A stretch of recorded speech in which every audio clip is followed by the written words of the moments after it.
बिस्मिल्लाहिर्रहमानिर्रहीम। हम खड़े हैं हज़ूर नबी करीम सल्लल्लाहु अलैहि वसल्लम की विलादत गाह, जहाँ हज़ूर नबी करीम सल्लल्लाहु अलैहि वसल्लम की पैदाइश हुई थी। तो ये वो मकान है मक्कातुल मुकर्रमा लाइब्रेरी। अब इसका नया नाम बन गया है।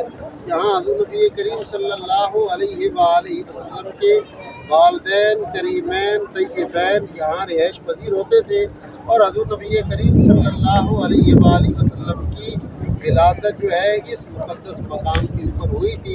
इंतहाई मुक़द्दस मकाम है। बंदे के दिल में जो आरज़ू हो, जो बंदा मोहब्बत के साथ यहाँ अपनी हाज़िरी पेश करता है, अल्लाह रब्बुल इज़्ज़त उसकी वो तमन्ना हज़ूर की मोहब्बत की वसातत से पूरा फरमाता है। फिर आप देखें कि ये महल जहाँ ख़त्म हो रहा है और पहाड़ी की ये पठार है, इस जगह के ऊपर हज़रत बिलाल हबशी रज़ी अल्लाह तआला अन्हु का घर मुबारक था।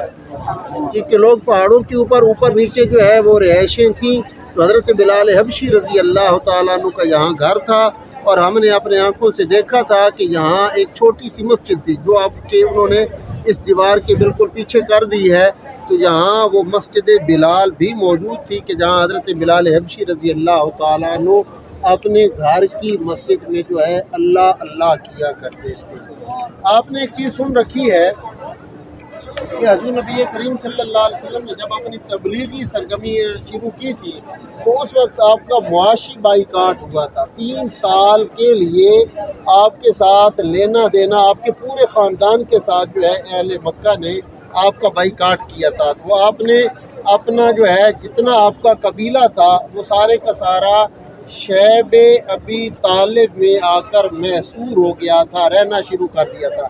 शैब कहते हैं घाटी को, अबी तालिब हज़रत अबू तालिब के नाम से जो है मौसूम थी, यानी कि आपका वो आबाई रकबा था कि जिसमें वो रहते थे।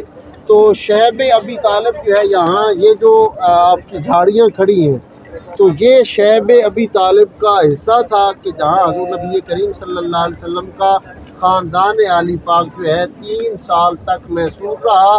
3 साल के उस कठिन दौर के बाद अल्लाह रब्बुल इज़्ज़त ने शानदार फतह अता फरमाई और इस्लाम की किरण के जिसको ये लोग जो है बुझाना चाहते थे